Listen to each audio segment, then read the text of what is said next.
All right. Good morning, everyone. Thank you so much for coming to this guest lecture series. And this is the last lecture of this series. We thank Anoma. Hello, Anoma. Hello. Hello, everybody. Yes, thank you so much for making time. I know you're a busy lady, so we really appreciate your time. And today, Anoma will talk about theorizing the South, meaning how to conduct research in the Global South context. Let me read a short bio of Anoma. Anoma Pieris is a professor of architecture at the Melbourne School of Design.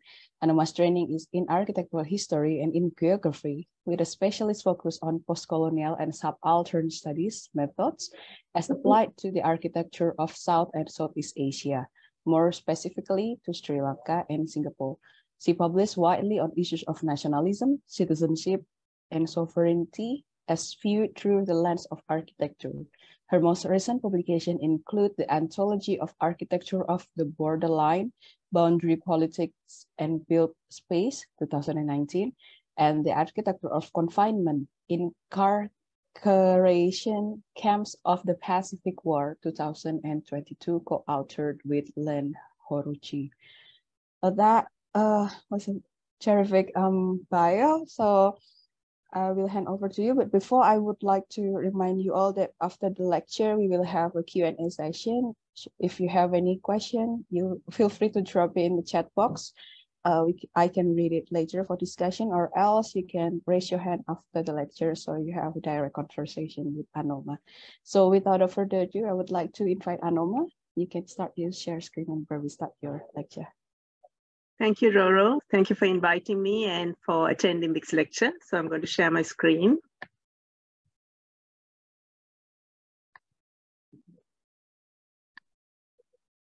Can you all see that, Roro? Yep, clearly. Okay. So theorizing the South. What does it mean to write or theorize from the global South? To regard those regions outside Europe and North America not as recipients of exported knowledge, but as producers of theories, methods, and worldviews that question the motivations of Western ways of knowing. So we often, the knowledges that we receive, especially in professional programs like in architecture, are actually formulated in Europe and North America for post-industrial nations, which means that places in the global South, which are not post-industrial, but have mixed kind of industrial and economic scenarios, and where societies are not disenchanted by modernization. What I mean by disenchanted means that we still have religious beliefs and we still hold folkloric beliefs. We are not completely disenchanted through scientific ways of understanding. So how do we receive these knowledges, and how can we produce knowledges that are different, that are more appropriate to our contexts? How might we continually interrogate the geopolitics of knowledge? So geopolitics means the politics that comes out of a particular geography.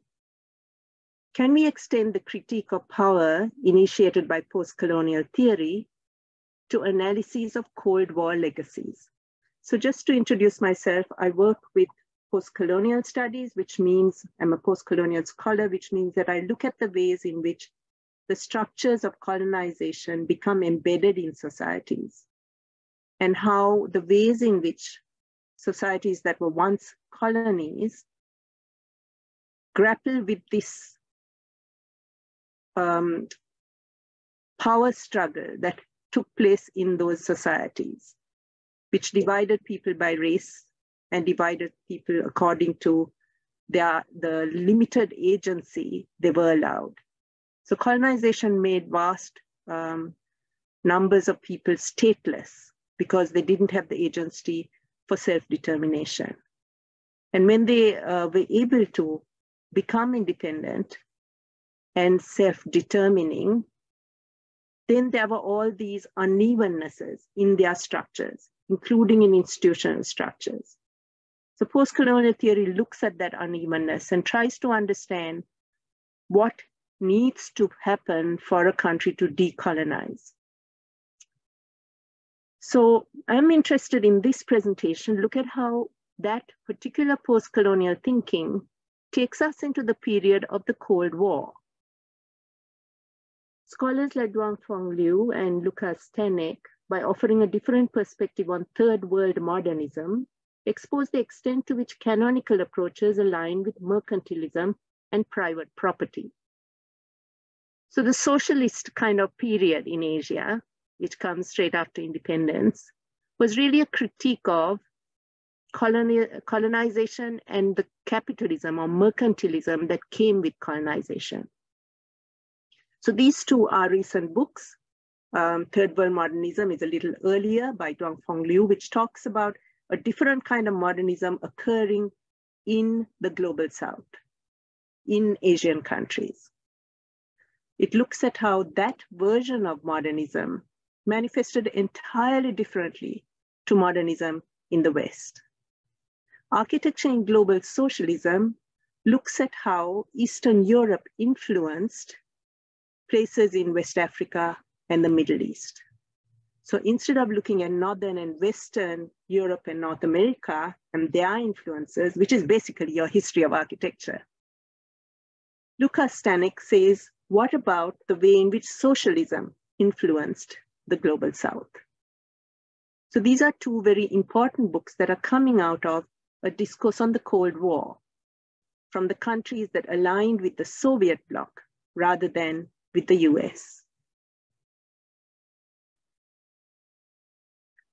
Global South approaches occur at the confluence of these two formerly marginal, post-colonial and socialist ways of knowing.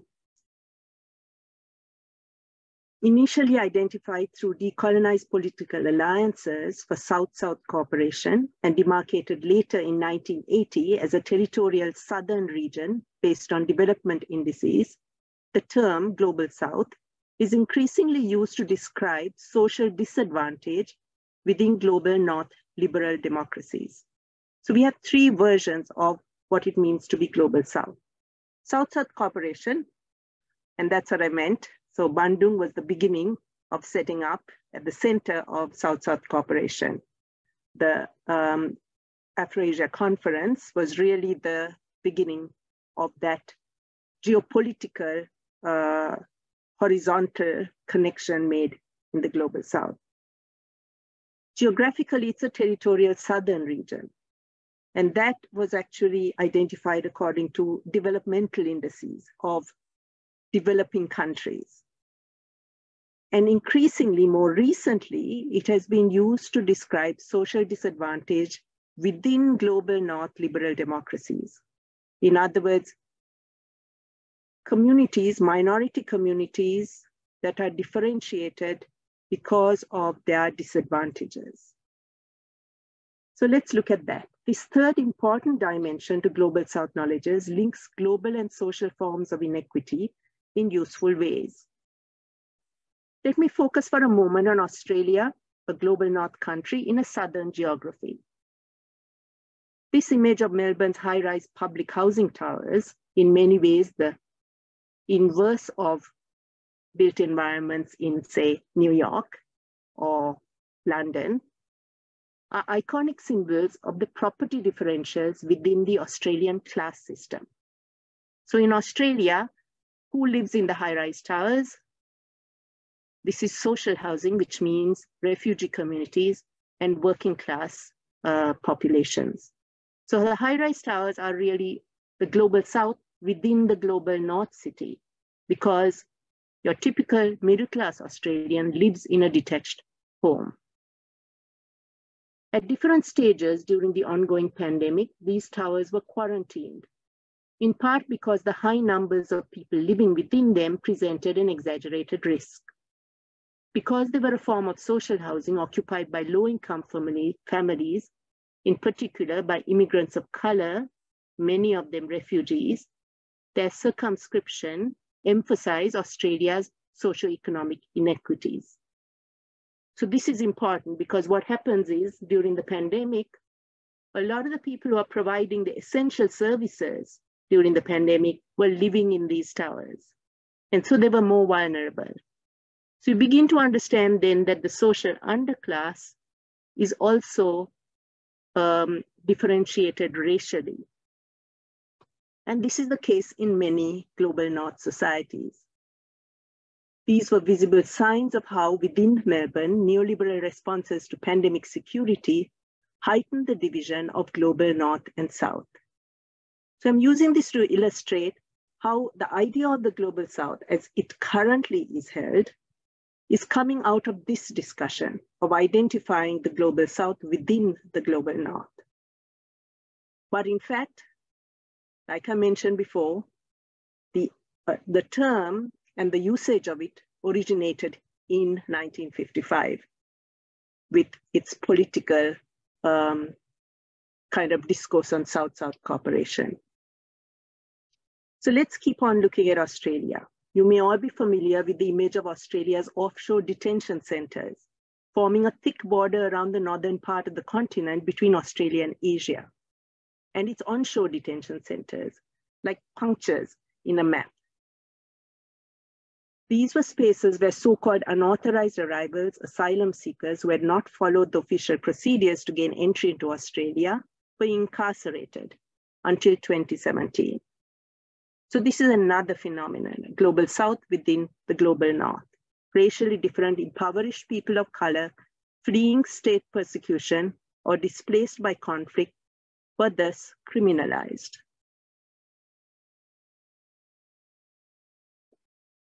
So here they are behind the barbed wire. Now, why this is in some ways problematic is because the white population of Australia were all immigrants. And as we know, were also included convict populations. And many of the post-war migrants arrived on ships to Australia. So the idea that this particular group of people coming at this point in time become unwelcome is also about a kind of racialization that identifies some groups of people as more appropriate for Australia and others as not. So this is a problem of the global South within the global. Sorry, I fell out for a moment. Can you hear me now, Roro?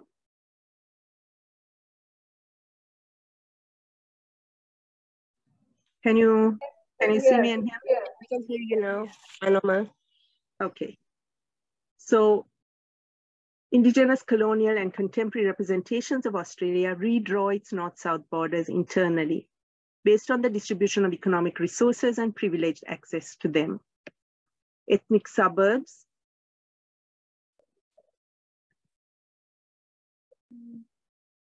So here we have the Indigenous map of Australia.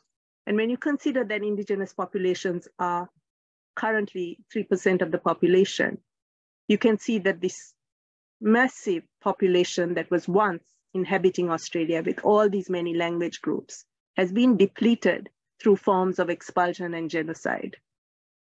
So this is again about the global South within the global North.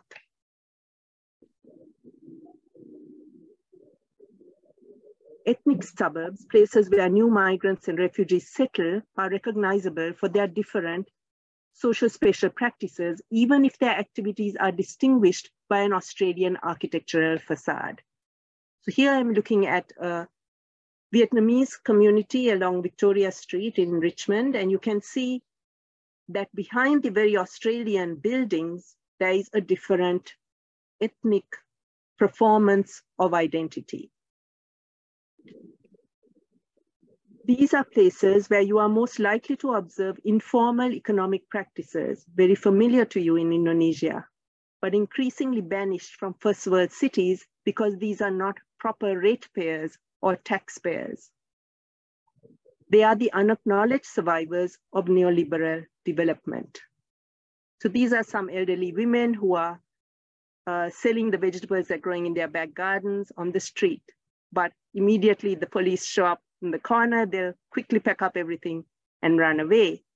The point here I'm trying to make is that in first world or developed countries, the global north countries is the term we use today, these kinds of practices no longer happen. Sometimes they are introduced as commodified practices. So Melbourne has these kind of food carts that the council allows people to have in particular places, food vans really. But these are authorized tax-paying vehicles.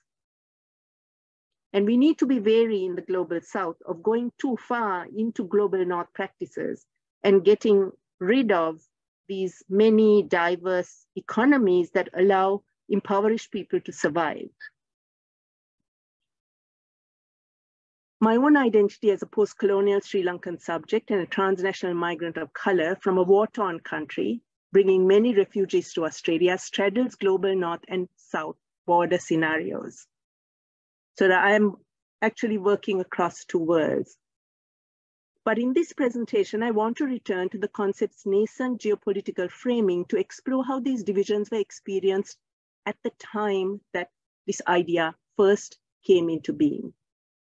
My focus is on the August 1976 Non-Aligned Movement Summit in Colombo, Sri Lanka, former British colony which regained independence in 1948 and became a republic in 1972.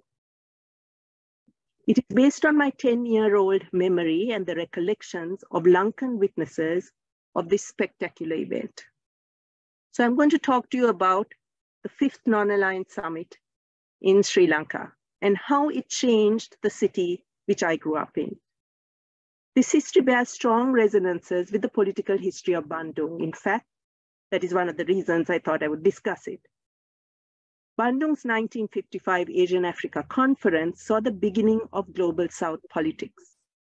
But there is a difference between this beginning point and its evolution as the non-aligned movement. From now on, I will call it NAM. The movement was established in Belgrade, Yugoslavia, based on the Bandung Principles in 1961. It represented an international body of mainly post-colonial nations seeking to avoid the tug-of-war of Cold War partisanship, namely the need to seek alliances with either USA or USSR. Yugoslavia's Tito had already made that shift away from Soviet influences, which nevertheless still seeped into NAM's conferences secondhand. The absent player between the Asia-Africa group and NAM was China. China aligned with the Soviets until the Sino-Soviet border conflict of 1969, and from then on sought to build its own sphere of influence in Asia. The NAM leaders were too bourgeois and not revolutionary enough to suit communist ideology. But among the beneficiaries of Chinese assistance was the island Sri Lanka. So the point I'm trying to make is here we are looking at the 1960s and 70s. The world is divided between the US and USSR power blocks. And countries, small countries, developing countries, recently independent, are trying not to get drawn into these spheres of influence. They're still relying on aid from many of those power blocks and their allies, but they're trying to take aid sufficiently from many actors rather than becoming clearly aligned with one or other group. Demonstrating political solidarity among countries in Asia, Africa, the Middle East, Latin America, and the Caribbean and Oceania, while China and Soviets remained interested outside parties, NAM, though often agonistic, produced opportunities for expressing incipient nation-state ambitions globally and through built form. And this is the newspaper that was published on the first day of the summit. So as I show you the slides, you'll also see what kind of materials that I'm using. The summits advanced radical political agendas.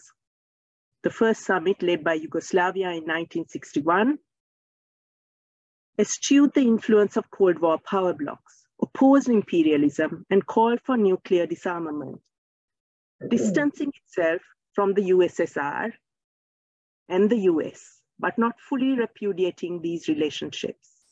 Successive summits were held in Cairo, Lusaka, and Algiers.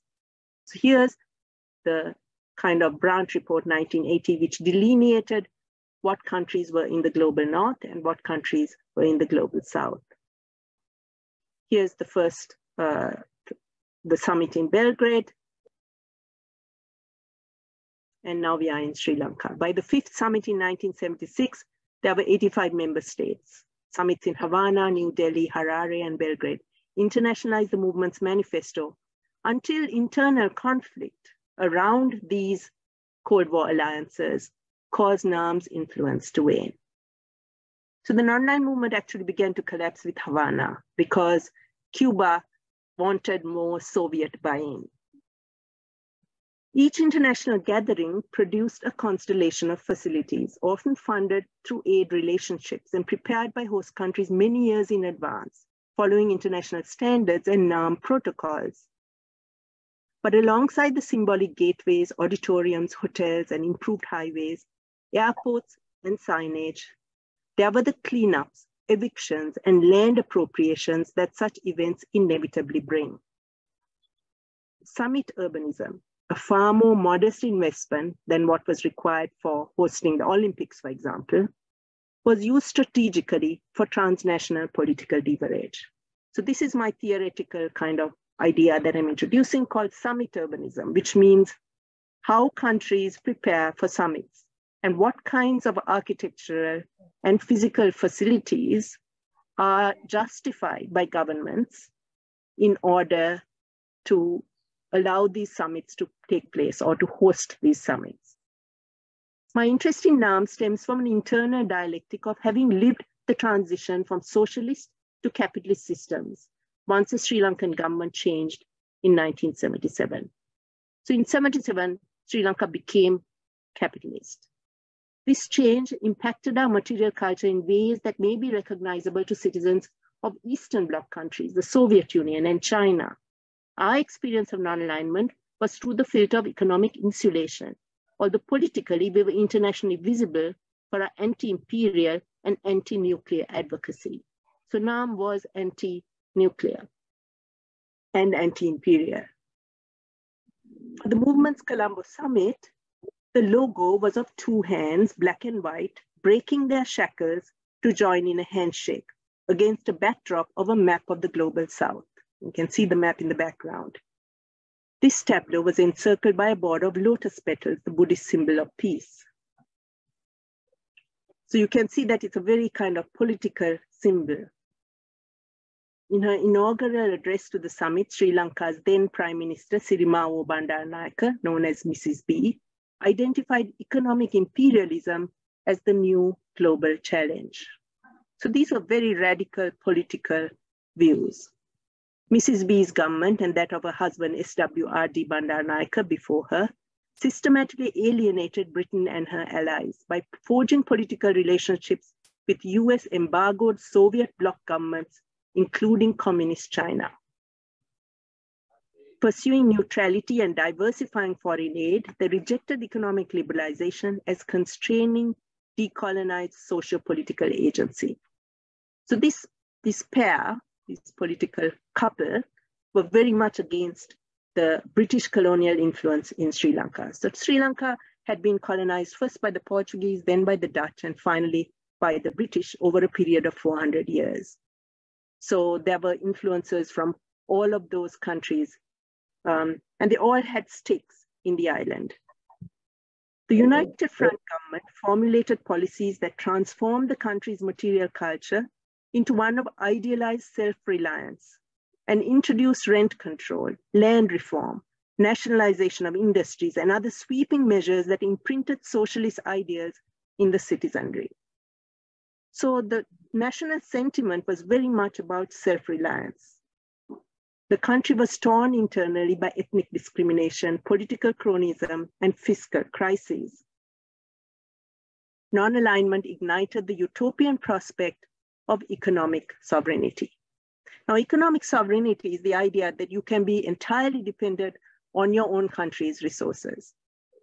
And it's a pipe dream, right? We are so globally connected that it's almost impossible to maintain economic sovereignty. But this is what this government wanted to achieve.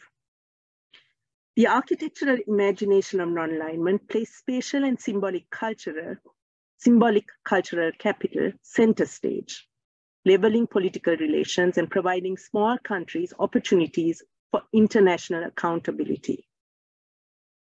So what happens with each of the non-aligned conferences, and you will get a sense of that even with Bandung. I think most people know Bandung because of the conference. In the same way, Colombo became known because of the 5th non-aligned summit. So it gave an identity to this country, and by placing that city on the world stage. As Time magazine reported at that time, the authorities moved the homeless poor to temporary rehabilitation centers in the countryside.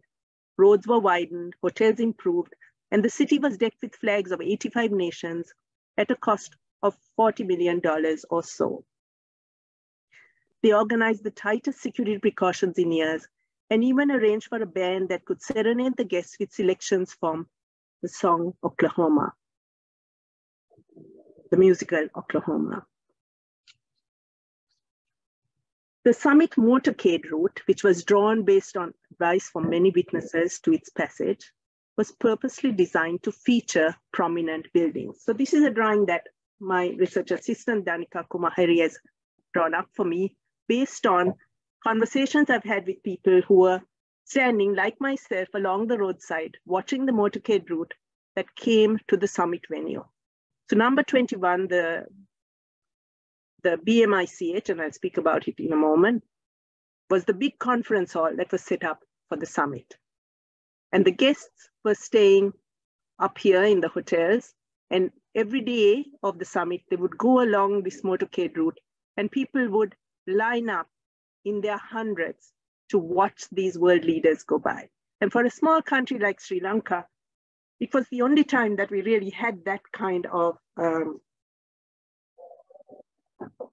proximity to such important guests.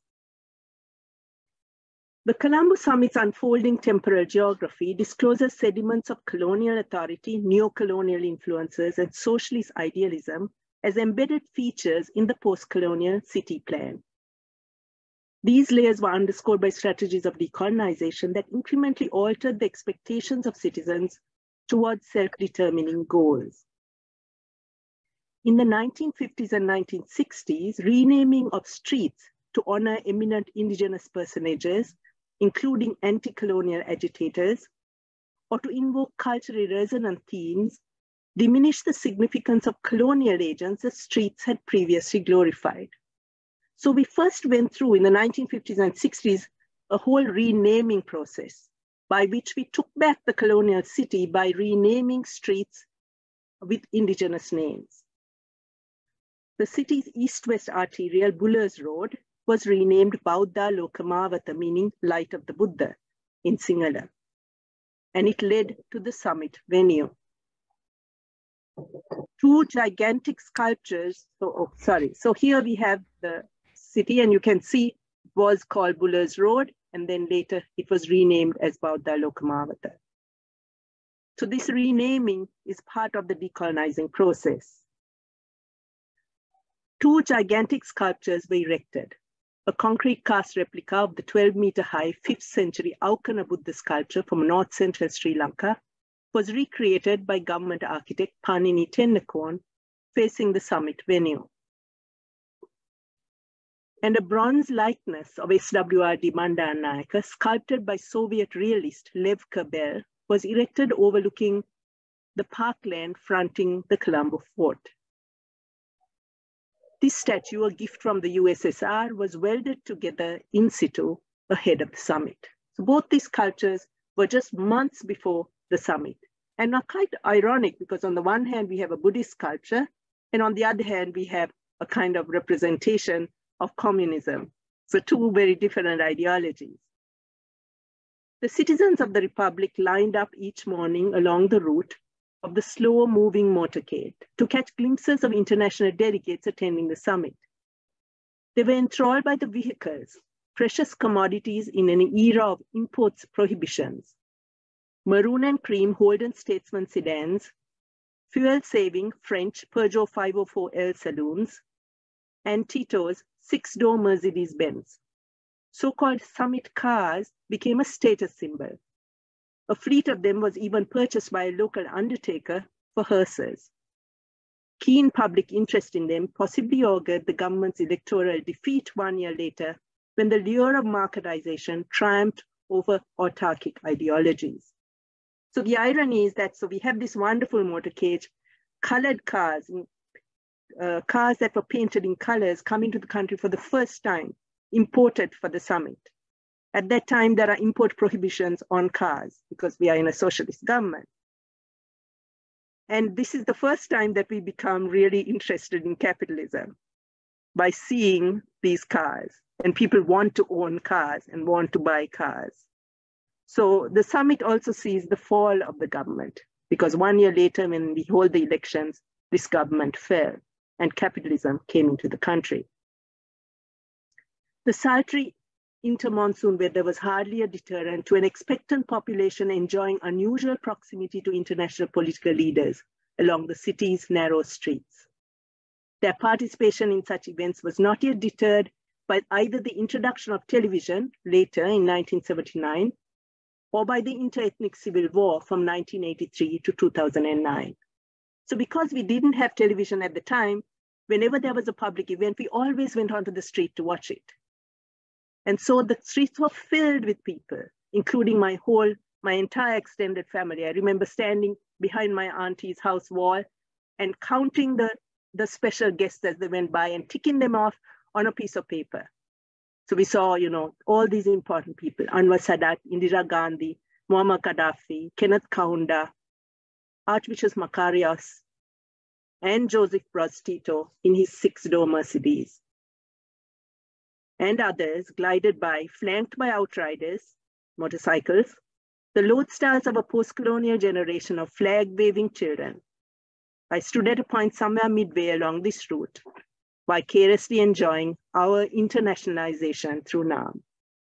So the non-aligned summit made us international as a country, as a people, for the first time, because we were being shown all over the world. Dependencies that weakened NAM's autonomy were legible along the motorcade's route, signs of the nimble diplomacy essential for survival in a region divided by the Cold War. Apart from Tito on board his yacht Galeb, and I'm just going to go back, and you can see that number 2 on this drawing is Tito's yacht Galeb, because Tito always came in his yacht and parked it in the harbor and lived on his yacht. He wouldn't stay in the hotels in the city. This is a Marshal Tito of Yugoslavia. And when you look at this again, along the motorcade, you had colonial hotels, but you also had modern hotels that were built in anticipation of the summit. And I'll talk about that in a moment.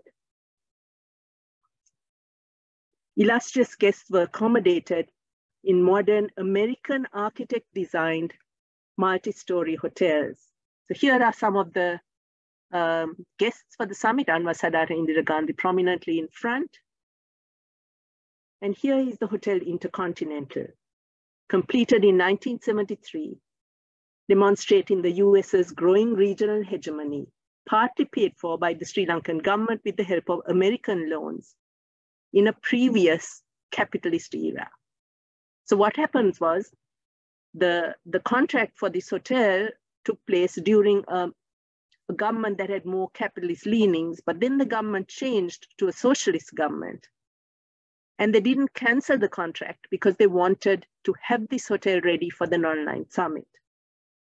The architects of the L-shaped tower and podium complex included Abel Sorensen, one of the designers of Hotel Indonesia in Jakarta, and Max Urban. You can see the similarity, right? If you look at this building, Hotel Indonesia, and if you look at the Intercontinental Hotel in Colombo. Neil A. Prince's fastidious interior decor with its effusive adaptations of Americana produced Sri Lanka's first example of global franchising. Unlike the nostalgic pomposity of colonial era hotels, these international style hotels spoke of a new imperialism through which environments unfamiliar to American business travelers were standardized. Others competed during the 1970s, including the Indian-owned Hotel Oberoi, designed by Skidmore, Owings and Merrill, and the ubiquitous Holiday Inn. They were among a cluster of large-scale government and/or foreign aid-funded architectures awarded to donor country experts amidst protestations by the local architectural fraternity. So these international architects came and built these buildings, and these contracts were not open to local architects. And there was real anger in the local fraternity because of that, because these are huge contracts, right? Meanwhile, the Land Reform Act of 1972 placed private property under threat. So we were undergoing land reform. At home, my mother pulled out her rose bushes and planted soybeans, manioc, and peanuts in our front garden. We were acutely aware of our collective duty, shared responsibility, and inescapable impoverishment. International journalists were accommodated at red brick maisonettes known as the Summit Flats, the first such middle-income housing scheme for government employees. Its Lankan architects reference Christopher Alexander's Progetto Experimentale, linear tube housing, proposed for the UN-sponsored 1969 competition in Lima, Peru. The close-knit collective housing was unlike the detached vernacular dwellings emulated by Lankan architects for elite homes and resorts already taking root. So this is the first time this kind of collective housing was built for government servants. And this is an example of how it was inserted into the existing colonial kind of government areas. And you can see the colonial buildings were still kept in place, and these flats were inserted into their gardens. The delegates' destination was the Bandaranaike Memorial International Conference Hall, known by its acronym BMICH. Completed in 1973, this grand edifice, approximately 92 feet high, on a raised podium with a size-augmenting reflecting pool, was Chinese Prime Minister Zhou Enlai's gift to Sri Lanka in appreciation of the Bandaranaike government's continuing diplomatic relations with this country. 400 Chinese technicians, 40 engineers and managers, and 60 carpenters were employed on the project. The building's large plaza forecourt was more reminiscent of the Soviet lineage of Beijing's epic spaces than the shady groves that shelter Lankans from monsoonal rains or tropical heat. So interesting thing about this was that the scale of building was unusual for Sri Lanka. We always had low-rise buildings and always setting gardens, tree-lined gardens. And this is a very Chinese kind of aesthetic, right? The big plaza, the big grand building. The architect Dai Nyanse of the Beijing Industrial Design Institute apparently was inspired by Edward Durrell Stone's 1953 US Embassy in New Delhi, the image at the bottom here. And you can see the similarity between Edward Durrell Stone's US Embassy and the BMICH. The plush marble interior and the air-conditioned auditorium was the first example of such opulent architecture in Sri Lanka. China embedded its footprint as future interlocutor in the nation's development trajectory, a precursor to Belt and Road and debt diplomacy. At that time, in August 1976, we were oblivious to the momentous future changes that would strip non-alignment of its existential certainty. The BMICH embodied the spirit of socialist cosmopolitanism, enabling communist China's transnational reach. Marching bands, drummers, and dance troops, a blur of color across the conference hall's east lawn, marked each delegate's arrival with a musical crescendo that lifted crowd excitement to fever pitch. So let us return to our discussion on the Global South, but focus on contemporary events. This was a terrible year, this year, 2022, for Sri Lanka. During the post-war period, Sri Lanka's economy thrived so that it shifted from developing to middle-income status and became no longer eligible for developmental loans. Borrowing at commercial rates from China and many other interested nations, it found itself deep in debt. Poor governance and tax reliefs for big businesses, crony capitalism and corruption so depleted the country's foreign reserves that it no longer has sufficient funds to pay for imports, most importantly, for fertilizer and for petroleum. And I don't know if you all have been following that news, but it really reached a peak somewhere in the middle of the year. Public protests calling for the resignation of the then president, Gotabaya Rajapaksa, ignited a people's movement similar to Occupy Wall Street. The protest manifested as a temporary village in the heart of the central business district between the presidential secretariat and the multinational hotels. In May this year, I returned to Lanka and got caught up in the rally and associated fervor of May 22, the overlooked 50th anniversary of our republic, when a massive protest walked into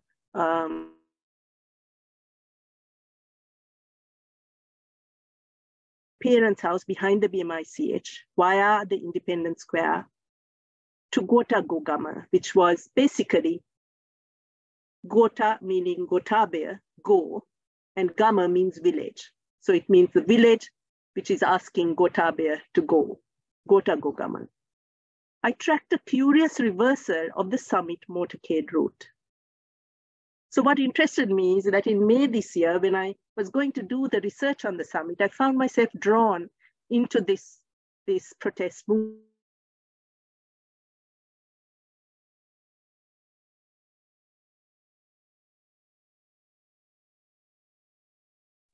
Anoma, you got muted. Yes. Yep. For how long was I muted? Just now. You're good. Yes. Okay. Okay. So when I went in May, I found that I was actually doing something else. I was protesting something that is happening today. And here you can see the two buildings that China had gifted to Sri Lanka. One is a massive kind of theater complex, and the second is a telecommunications tower. And these were very expensive kind of loaned gifts. And part of the problem of Sri Lanka is that it developed using these, high interest loans and then went into deep debt. I tracked a curious reversal of the summit motorcade route. The queues for petrol, for food and other essentials appeared as an excruciating deja vu of that earlier era, resulting now from neoliberal hubris.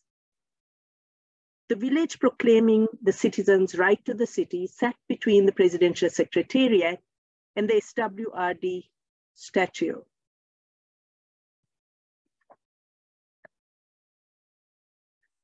So here we have, Here we have the route that I went on from my parents' house behind the BMICH, all along the exact route that the motorcade had taken in 1976. The village proclaiming the citizens' right to the city sat between the presidential secretariat and the SWRD Bandaranaike statue against the backdrop of luxurious multi-story towers. At the end of the street behind barricades was the former Intercontinental Hotel, now Kingsbury, Hotel Kingsbury. And on the ocean front was the empty site of the instant port city, poised to dwarf and diminish through sheer scale and extravagance the adjacent urban cityscape accrued over centuries. So the port city is a new city that is again built through China's Belt and Road funding, and which is larger than the existing city.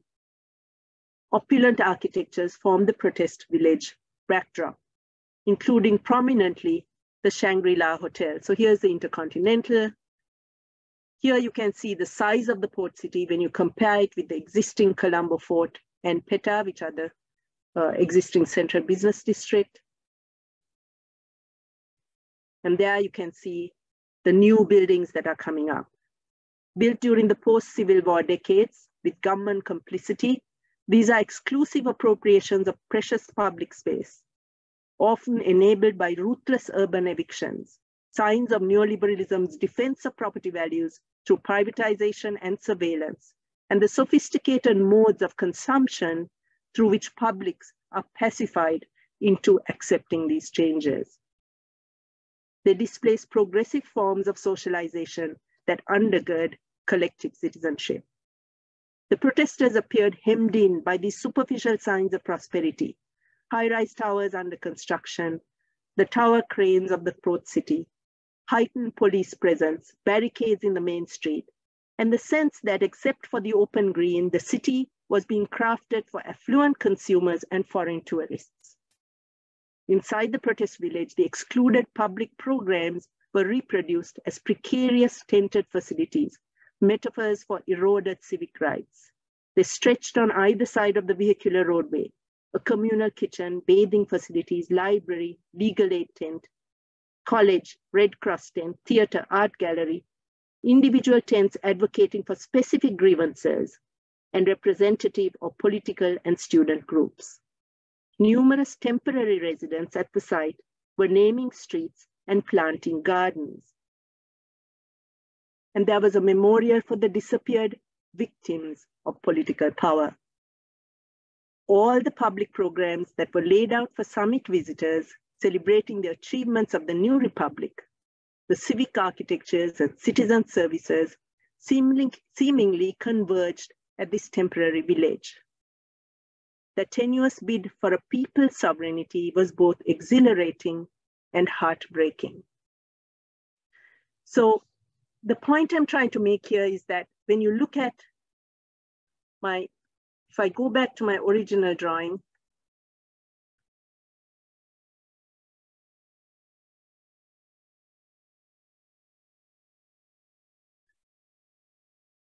of the motorcade route, you saw a number of buildings along this route. And there were the colonial hotels and the new international hotels that replaced it. And there were along this route, the art gallery, the prestigious schools, the National Archives, the Independence Hall, all the buildings that the government wanted to show off to the visitors, saying, you know, we are a new republic. We are servicing our populations. We are responsible for our people. And they were showcasing this to the international visitors of the Global South. But when I moved back into my reversed protest walk along this same route, and I take you to that space in which these tented facilities are set up, in a city that has been overtaken by global capital, you realize that these functions have all become depleted. And the government is no longer servicing the population and no longer providing or showcasing the functions that serve the people. Instead, it's showcasing global multinational wealth and capital as the image of the city. So the image of the city has completely changed from 1976, when we were intent on South-South cooperation, to 2022, when we are part of a globalized neoliberal world, aspiring to become like part of the global North. And that's where I'm going to end. Thank you.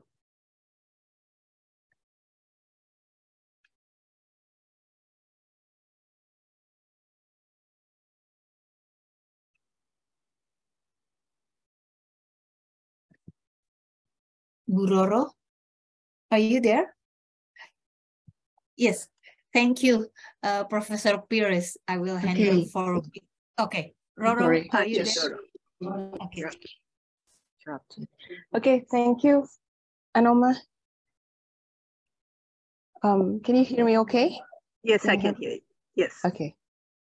Okay, thank you so much for the very engaging presentation. I think this makes us rethink of our position in the world, especially that you mentioned so many times about Bandung. That kind of reminds us that what we had is actually matters in the world, because sometimes we don't know the significance of the Bandung Declaration, the Asian African Conference to the world.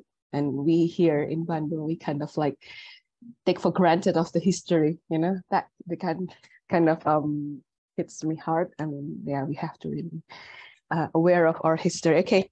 Thank you. And now we are going to the Q&A session. I would invite everyone, if you have any question, you can drop it in the chat box or you can raise your hand. Meanwhile, we're waiting. Probably I can start I have so many questions actually. I would like to, probably you can elaborate more about how we actually make sense of all of this story of the post-colonial stories of the Global South. Sometimes because it happened in the past, sometimes we kind of like disconnected to the, to the fact that it is actually still linked to the present state. And that's why people kind of like being ahistorical. They don't want to deal with the past anymore. What we show, the road, the building, the highway that was built in Colombo, we actually had it also in Jakarta, right? In Tamrin Sudirman Street, where Sukarno tried to showcase the new Indonesia. But then it, that kind of the historic side of it disappeared, buried in the current development of Jakarta. So how do we make sense of all of this history, Anoma, if we talk about the contemporary development and the contemporary research also? So I think for me, the way I approached this topic was actually through drawing that map. Yes. So I first went and interviewed people and found out what was their memory of this conference. Because for me, I mean, as a 10-year-old, I was very excited, but my understanding of the politics was very poor, right? I was too young. And as I spoke to more and more people, and as I spoke to people of my generation, but also other people who are older than me, I began to get a sense of what was important at the time. And I realized that what was important had changed. That what was important to us today was so completely different, so starkly different, that it made me question what had happened. As I drew the map, I realized that the city was multi-layered. So there were some colonial buildings that were still in place. And there were buildings that were like the Independence Hall was really the monument to independence, where the National Day celebrations took place.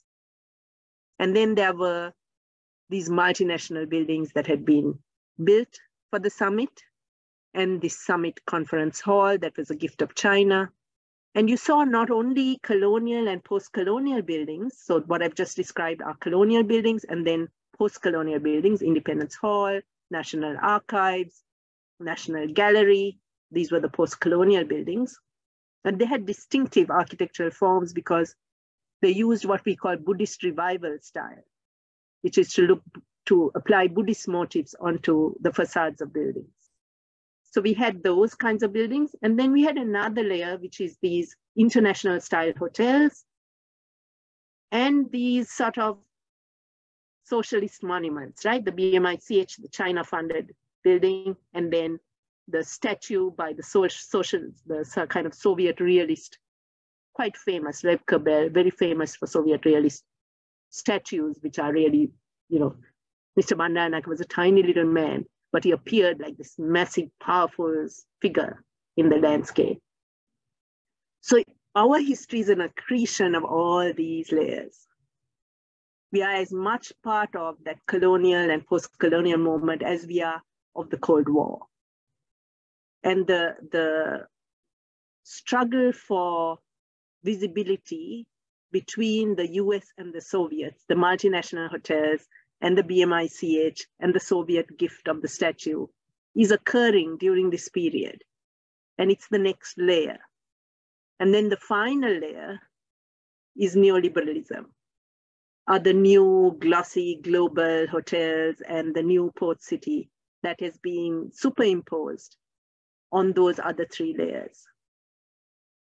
And then if we want to even dig deeper, we can say that the original colonial city was laid on an indigenous imprint of the populations who lived in that area before colonizers came.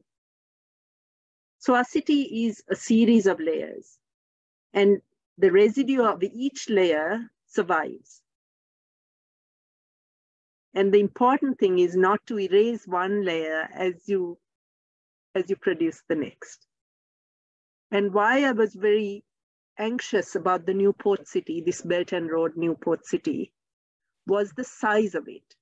Because if you have a city that is larger than your existing city, replacing it, you're erasing the entire history and value of that original city.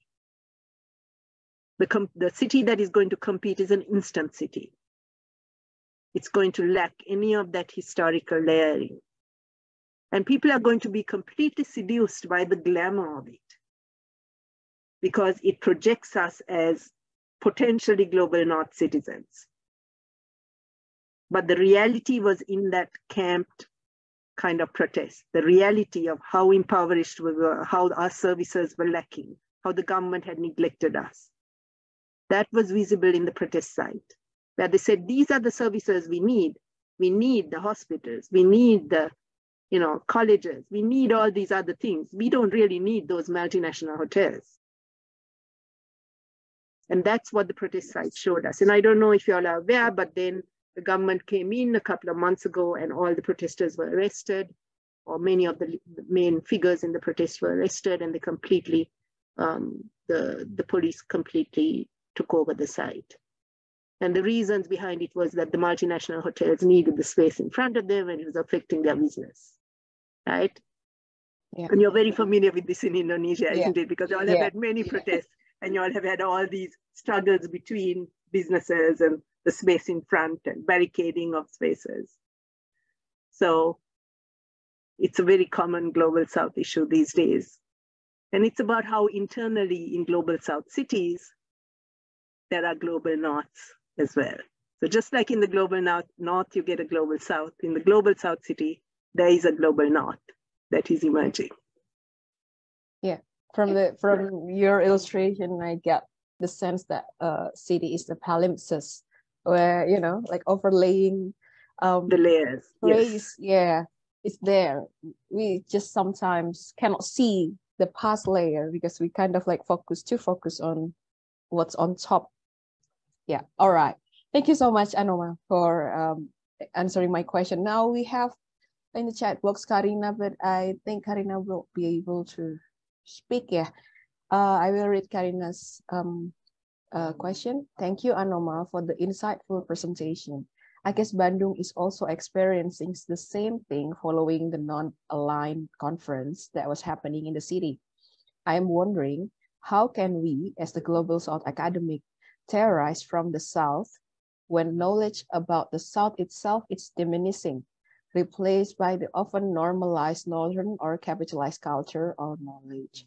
How can we navigate ourselves in the process of understanding what is truly South in the post-colonial context, when the South and North are often already intertwined? Thank you. Wow, okay. So it's a very good question. So like it is intertwined, that's true, because we all have kind of global North aspirations. But when it comes to social justice, we need to make sure that the people who are, at the bottom of our society are supported. And as academics, that's our role. Our role is to make sure that we enable and advise government to help the people who are most needy. Yeah, that's why we are given this privileged position of being academics. Yeah, because it is a privileged position to influence the next generation.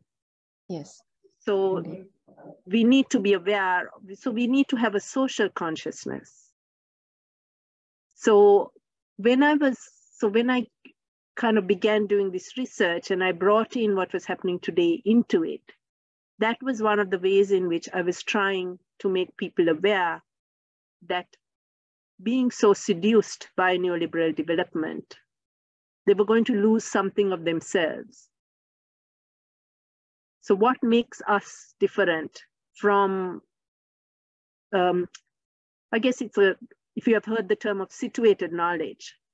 Situated knowledge is knowledge that is created in place based on your own history and your circumstances and your culture and your subjectivity. And the problems with a lot of these kind of multinational developments is they don't respect situated knowledge. They are multinational typologies that are introduced into places. And in some ways, the Intercontinental Hotel is that, yeah? And you can see that's why it's very similar in Jakarta as well as in Sri Lanka, that it is a particular type. But if we look closely, we might find other modifications that situate it in that earlier era. And in the case of the Intercontinental in Sri Lanka, its location, which is next to the National Assembly by the coast, its orientation, and its interior decor in many ways were grounded in the local context, in part because local labor had to be used and local materials had to be used in order to keep the costs down. So there are ways in which we can ground these projects as well and claim them or claim parts of them for ourselves. But the important thing is never to really totally let go of that grounding, because if that happens, then you are no different to any other city anywhere in the world, and the buildings in your city can be, can be replicated anywhere. And that means you're just losing your identity, you're giving up your identity. So I think identity is a complex thing and it's multi-layered, just like the city. So to answer Karina's question, my identity is multi-layered. It is a product of many things, many layers, but I need to place value on the things that will help me ground myself in my discipline and in my identity, and in more useful, and what is most useful for the people I teach and for society. And so I make those choices in deciding which topics I'm going to focus on.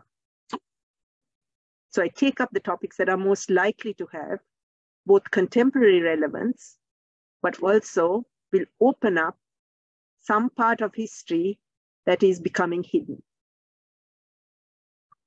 So we make choices, right, about what we do for research, and that choice will then help us ground our discipline.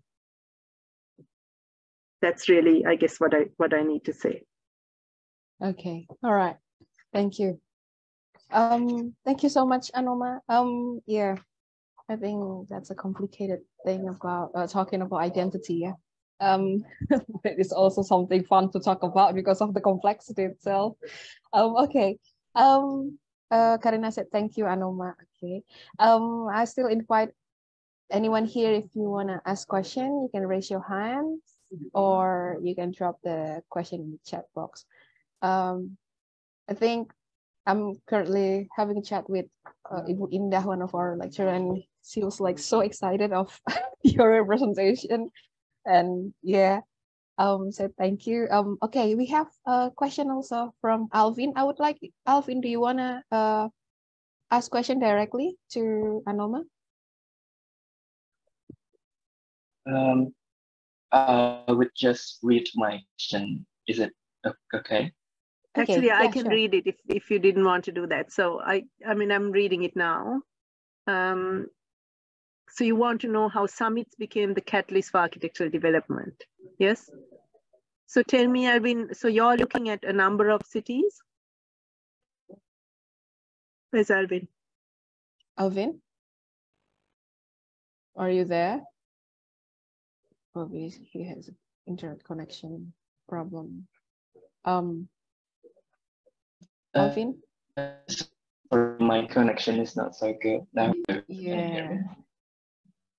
So you're looking at a number of cities, you say, Brazil, Pakistan, and India, states of Punjab and Haryana.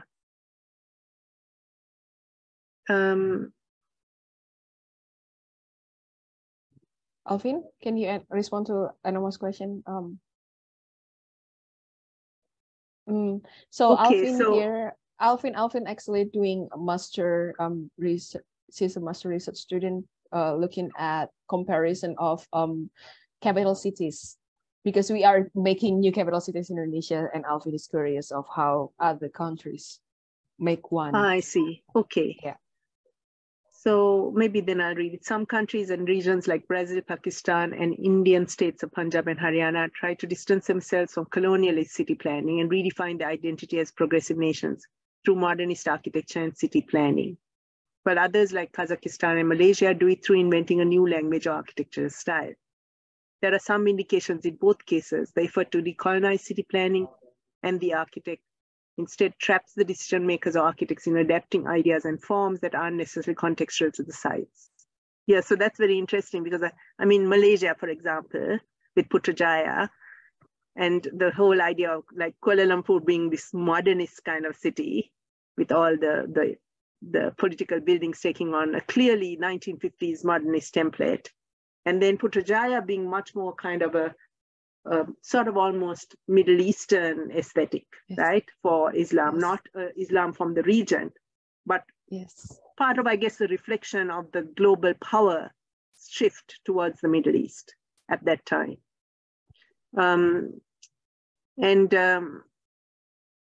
do you really begin to understand what is most beneficial for a country? And the thing is that the capital city is always a reflection of the time, of that particular moment in time. So I often give lectures on the capital cities that were built in the 1950s in South Asia.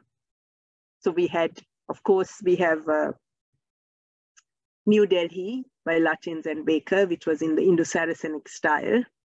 And it was a kind of colonial interpretation of Indian architecture, which was kind of just ornamental. And then we have Chandigarh, which is Le Corbusier's modernist city, but which is in some ways highly problematic because while it is glorified by all architects as being this exemplar of tropical modern design, it's also a completely utopian kind of imposition on the landscape. And then we have Louis Kahn's Dhaka in Bangladesh, which is in some ways much more related to the artisan culture and the materiality of Bangladesh, but at the same time resembles a lot of buildings that Kahn is doing elsewhere in the world. So, you know, is he really following his own stylistic agenda? Or is he beginning to adapt it? To what extent? And then finally, we have Jeffrey Bawa's Parliament in Sri Lanka, which has clearly indigenized the idea of a parliament building, because the previous parliament was that kind of neoclassical building built by the British.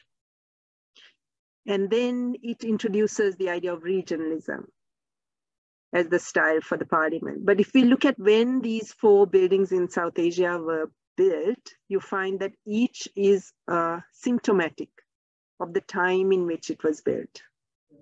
And it reflects the stylistic agendas and the discourse of architecture at that time. So that's, I think, an important thing to understand, is that it's partly a product of its time.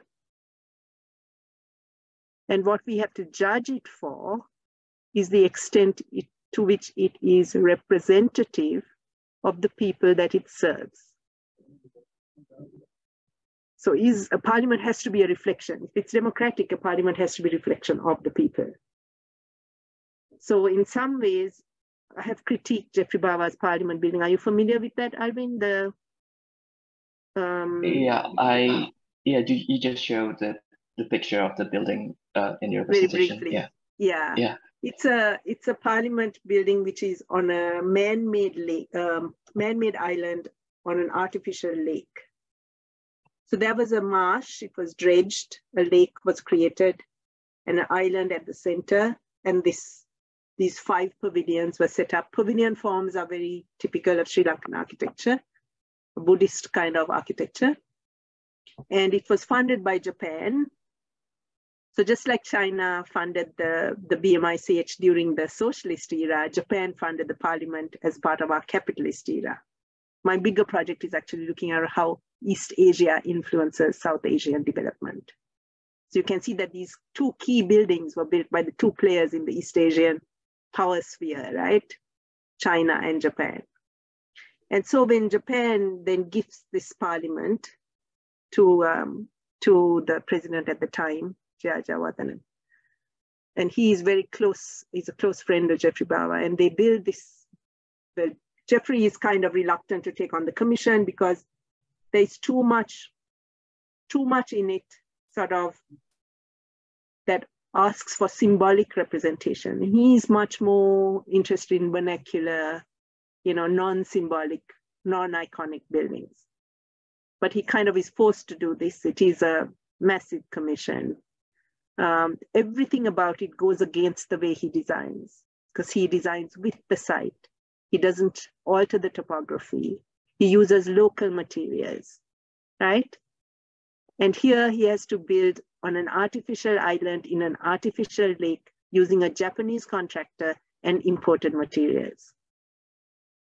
So it goes against the whole idea. It represents democracy, but it's a democracy that is completely constructed out of artificial and imported artifacts. But this is the reality of building a big project. That country didn't have the capacity to deliver such a sophisticated building at the time.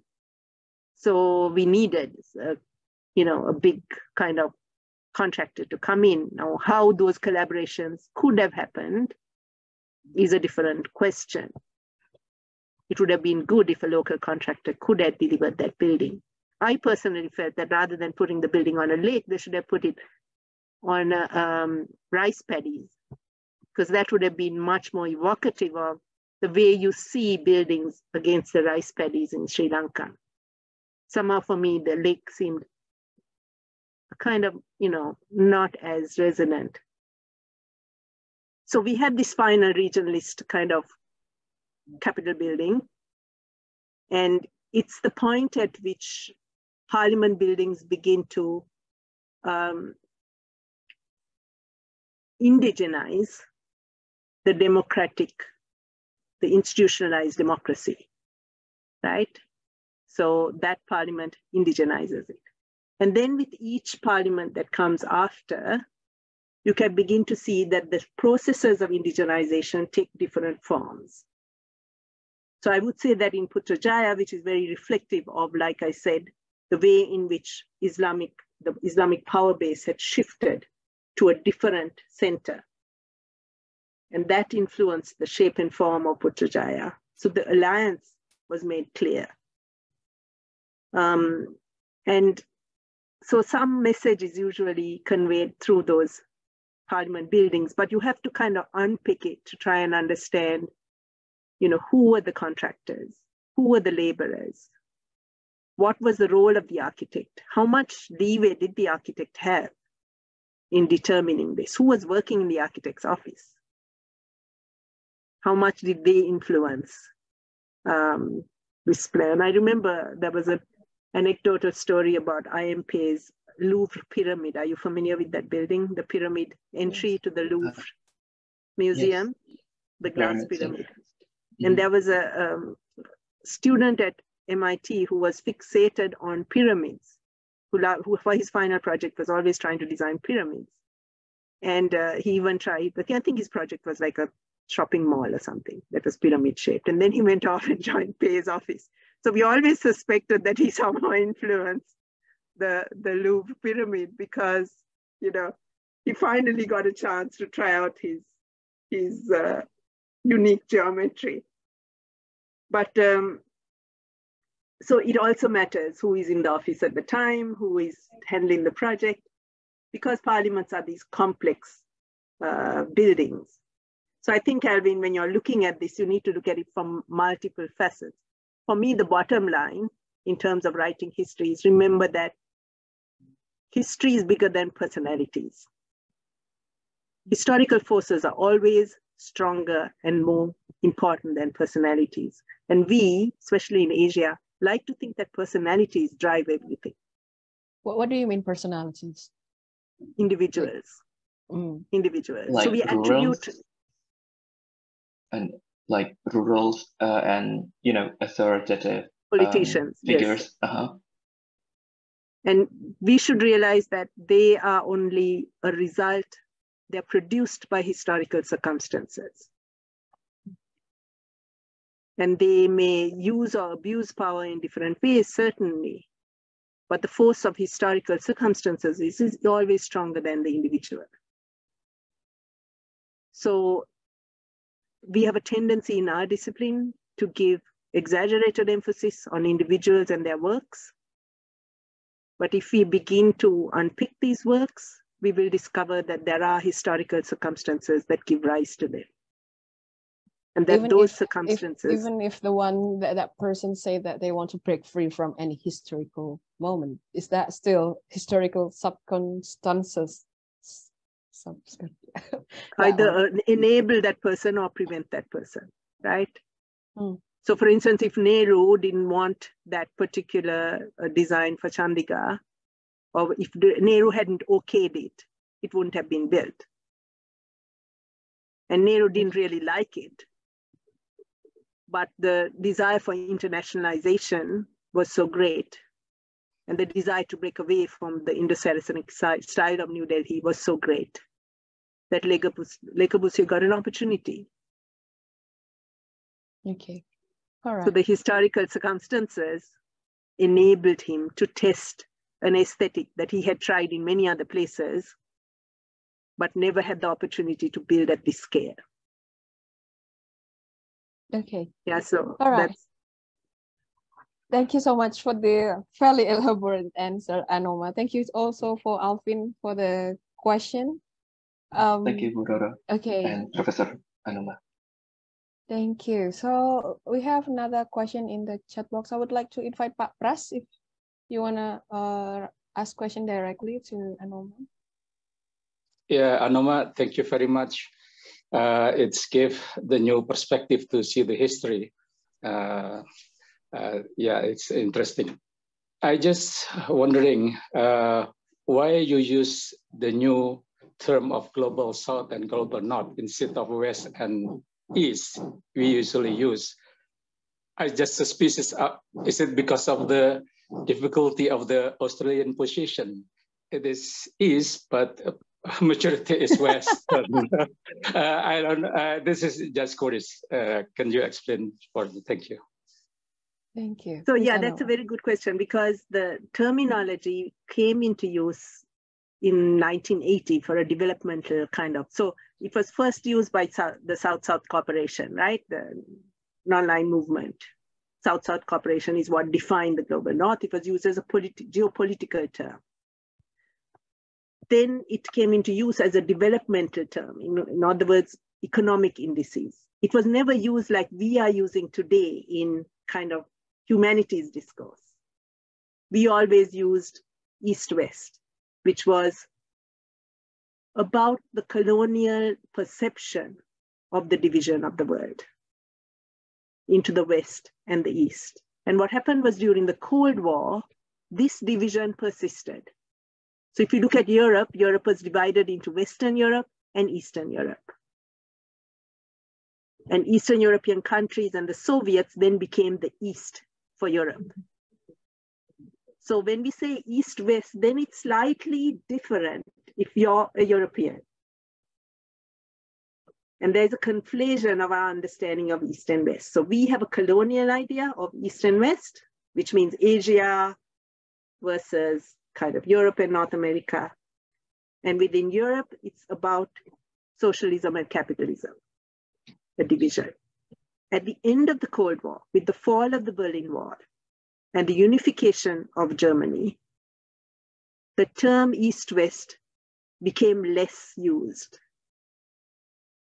because the reasons for that division were no longer existing. And with the formation of the EU, this new terminology then started to be used of global North and global South. And it was about really, it's a kind of neoliberal idea of the whole world being somehow now integrated economically, except for North Korea, I guess. The idea that we are all part of global capitalism. And so then how do you create a new division that enables us to understand that it is unequal? And that became global North and global South.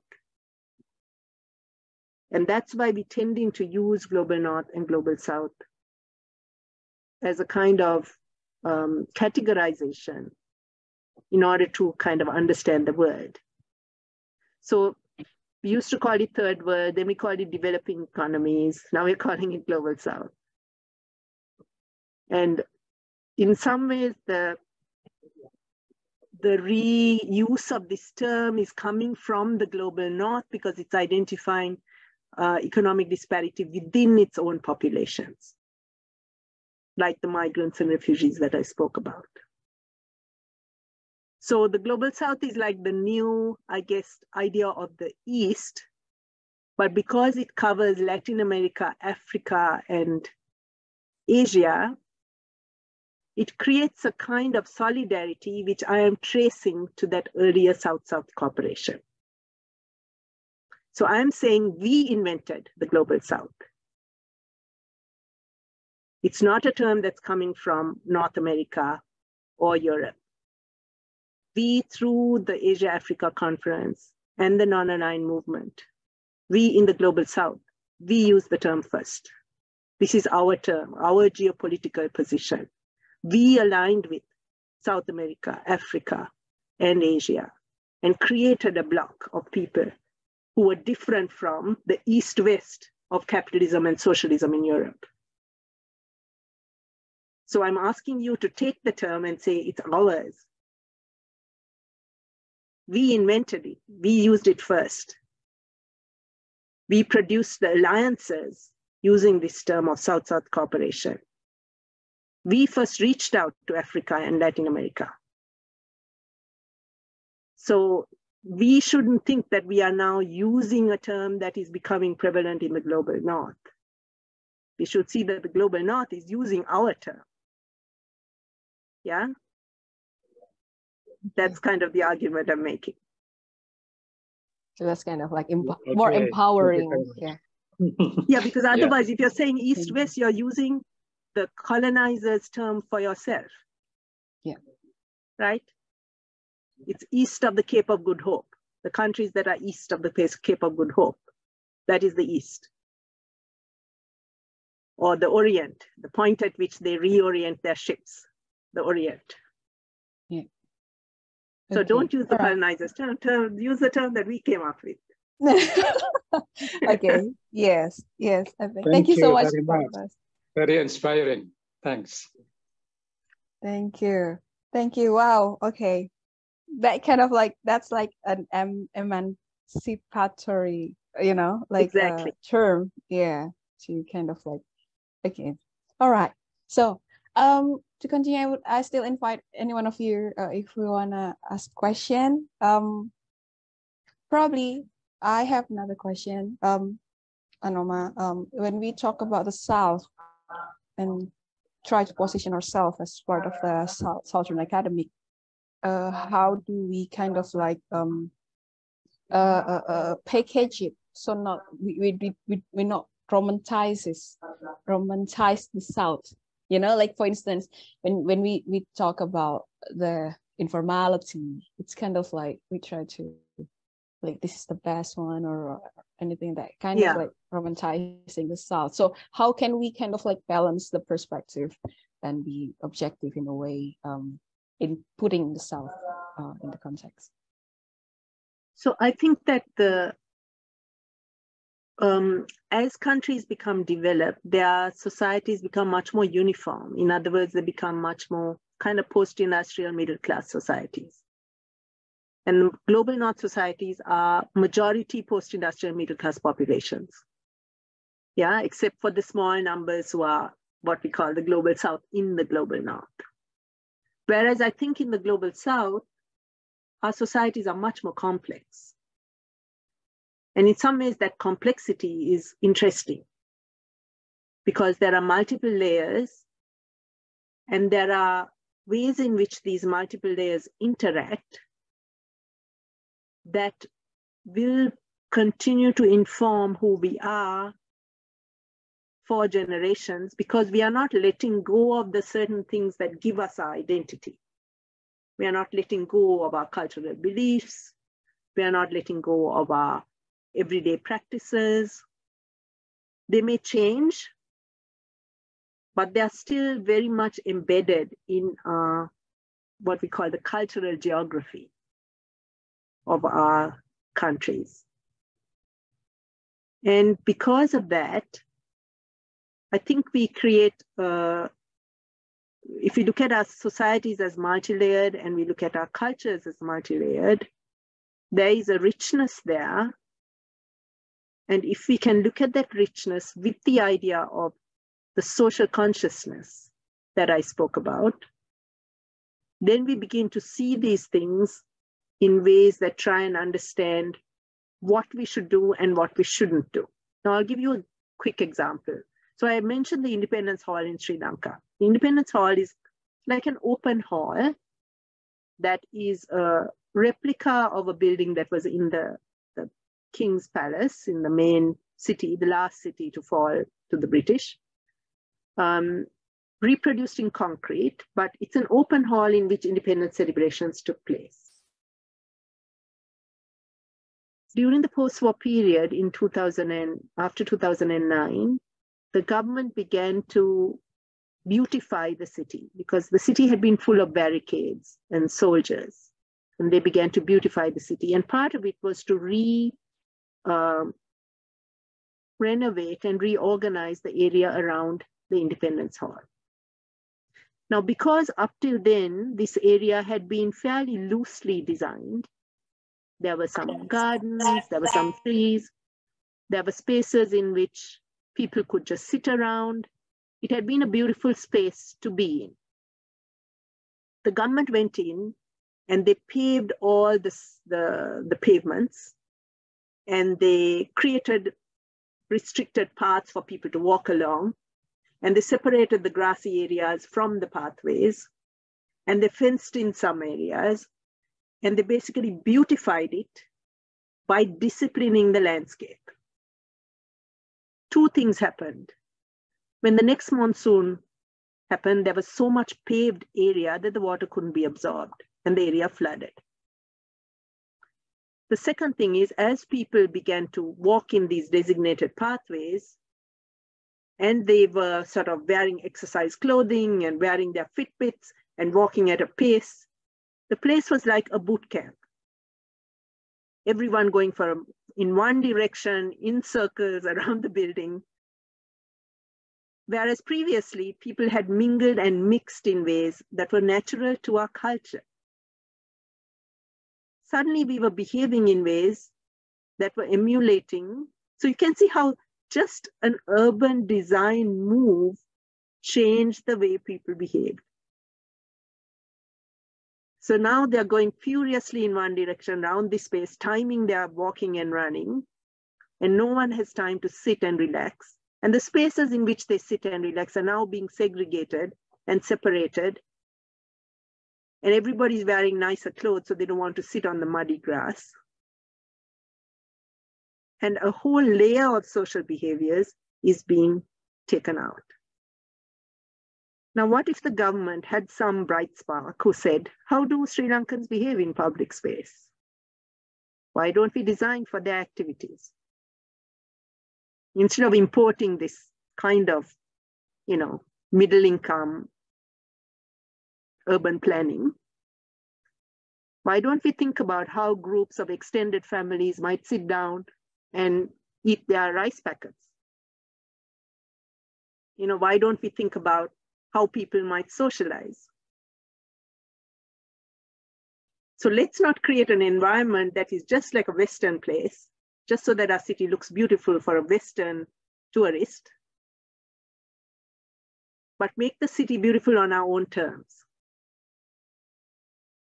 And this is a simple example of how you can actually begin to, without romanticizing, you can actually anticipate behaviors and propagate those behaviors, which will make people more comfortable in a place. So immediately people start going around with Fitbits and running and walking in this furious space. There are lots of people who stop coming to the place. Poorer people, who aren't dressed as well. People who are trying to, hang around between some activities. You know, they feel unwelcome there. But do you agree? I mean, some progressive perspectives say that not every global South characteristic is good and should be kept. For instance, like the messiness, probably some part of the informality also causing troubles in the city, and some people believe that they should change. And so yeah, so how do you design for informality, right? That is what you're asking. Yeah. So if you think about Australia, I mean, if you think about Australia, so when we go to a public park in Australia, we have picnic benches, which are timber picnic benches with attached seats. And we all sit at those picnic benches and we eat. But that's not necessarily how everybody in Australia wants to eat. That is a particularly Anglo-Australian way of using space. So what if we actually had public spaces that allowed people to eat in groups on blankets as families, sharing dishes? What if you created platforms on which people could sit in this way? So informality needs to be something that is very carefully integrated into your planning principles, so that we don't actually allow people to do whatever they want. That's not what it's about. It's about us understanding what our cultural needs are and integrating them into policy guidelines. Okay. This is what is not happening. What we're doing is we're just taking the policies from somewhere else and then implementing that in our cities. Yes. And those policies that we are taking are actually for different kind of cultural behavior in a different kind of climate. So, you know, it would be very different. I mean, it's like, for instance, in Melbourne, whenever somebody wants to meet with me, they say, let's have a cup of coffee. Which means that every meeting that I have is mediated by me spending something. Whereas in Sri Lanka, people will say, let's meet and have a chat. And then we'll go and sit on the curbside at some point on a low wall and we'll have a chat. Right? Yeah. Because in Sri Lanka, there's an understanding is that we are not wealthy enough to always spend every time we want to talk to somebody. Right? Okay. So you can see how it's a very simple thing, right? It's a very simple thing. Yeah, let's meet and have a chat. Let's just sit on a bench. Let's just have a chat. Yes. You know, I don't have to go and then spend whatever, $4 on a for coffee, on a cafe latte in order to ask you 5 questions.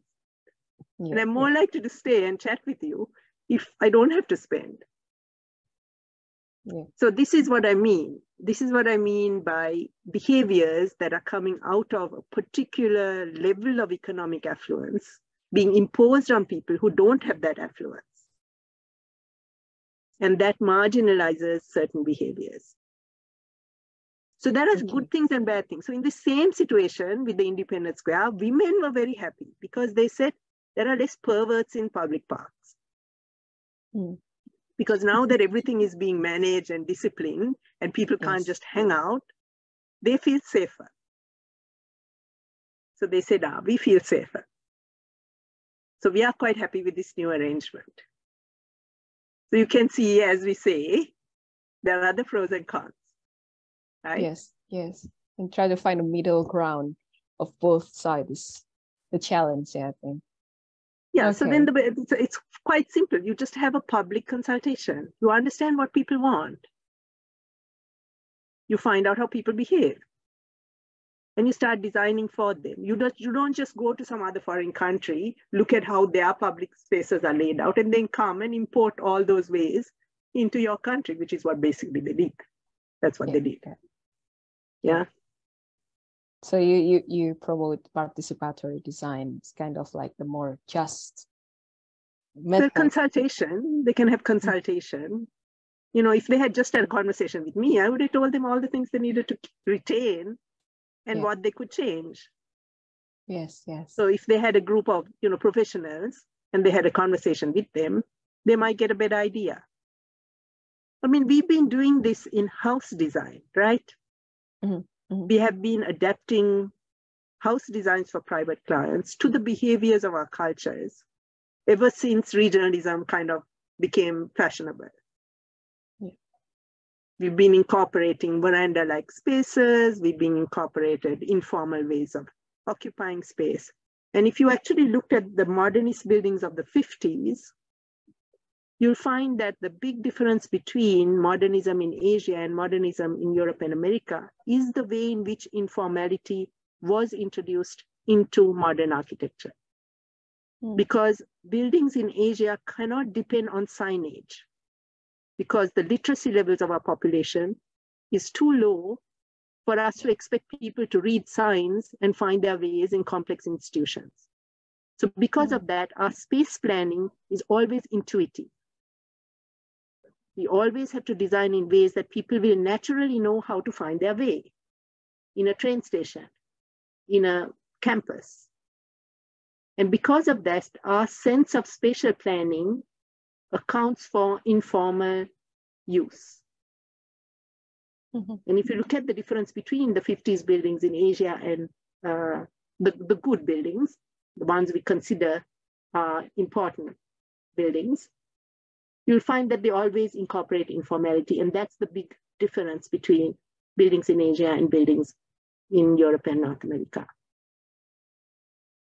Okay. Wow. Okay. So yeah, I think informality is one of the strong characteristics for the global South. Yeah, I think. Okay. All right.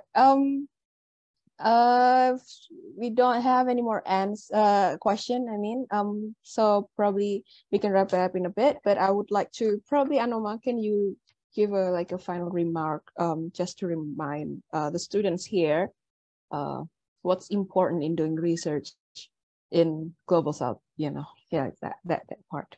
Okay, so one of the problems that we have really suffered from is because we were very pragmatic in our education. That's part of the colonial inheritance, right? The colonial institutional structures were much more geared to making us pragmatic than making us reflexive. It was more about creating people who will make functional things than people who would think. And we have inherited this way of teaching and this way of learning, which is purely functional, pragmatism. And because we are poor countries, the pragmatism seems to be more important than intellectual or reflexive thinking. But because of that, some of the best work that is done on our countries are done by outsiders. So this is the generation that needs to begin to look at our own countries for theories and methods. And if you all must be all familiar with the book Asia as Method. And what Asia as Method means is, don't make Asia the place to which you go for your case studies. Produce theories from Asia. Theories that you can think about. So you are all familiar with Benedict Anderson's Imagined Communities, right? Yes. That book put Indonesia on the intellectual map. That and Clifford Geertz's work put Indonesia intellectually on the map in terms of theoretical thinking. So what I'm trying to say is that we need to produce equivalent theories from our places because we know that our places can produce such strong theories. We know it. If Benedict Anderson and Clifford Geertz could do it, so can we. So find theories and methods out of our own contexts so that we don't have to refer to European theories and European theorists when we are writing about our countries. Because, you know, you look at the PhDs that are written or you look at the essays and they're always invoking these Western scholars whose theories come out of such different situations. that are nothing like what we experience. So post-colonial studies was important because it was a breakaway and it gave us the language to think about places that were once colonies and problems in those places. And it's the beginning point of a kind of theorizing from these places that are post-colonial. But post-colonial theory includes settler colonies like Australia. That's why I'm saying Global South. Global South is a good position to look from because we share issues and concerns that are similar across this whole region that is connected, Latin America, Africa, Asia. And if we can theorize through the Global South, we can come up with ideas.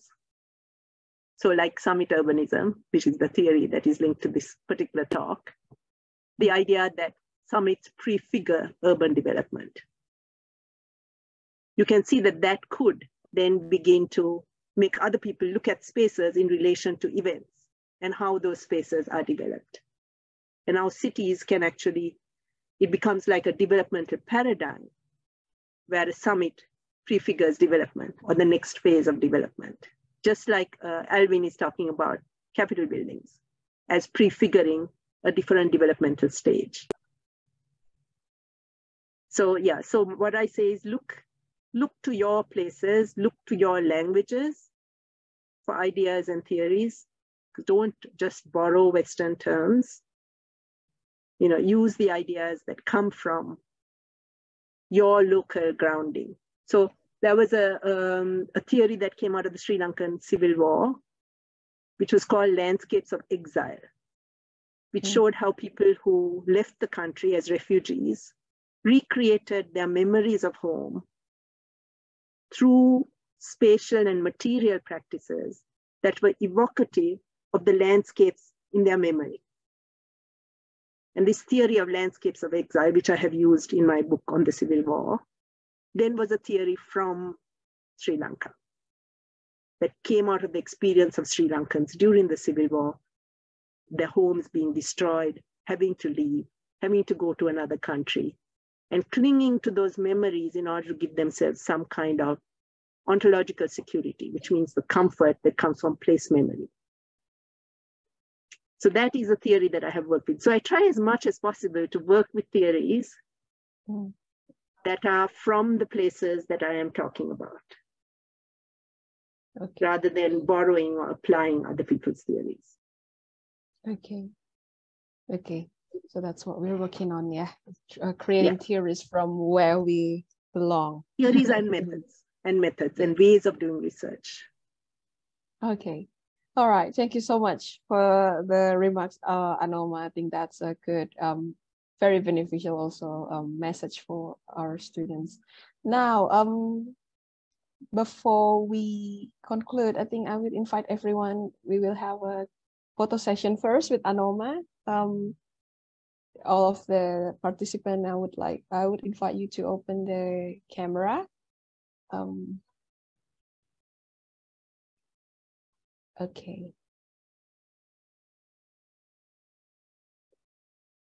Okay. Still waiting for more people to open the camera. Bu Indah in the chat say thank you for the insightful lecture, Prof. Anoma. Yeah, we are inspired. Okay, probably we can start the photo session. I have 2 pages here.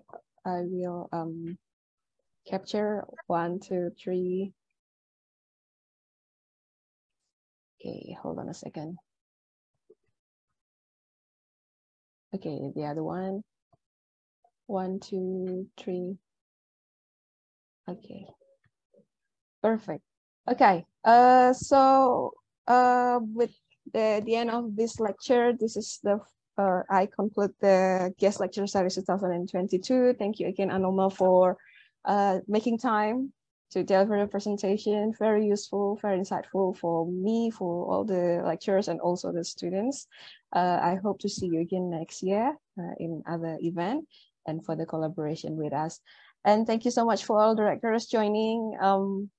and also all the students. I hope you all can get the benefit of this lecture series, and please look forward for our guest lecture series next year. Okay, so I will close this session with thank you so much. See you next year. Assalamualaikum warahmatullahi wabarakatuh. See you. Thank you, everybody. Thank you. Thank you. Bye. Thank you, Bu Roro.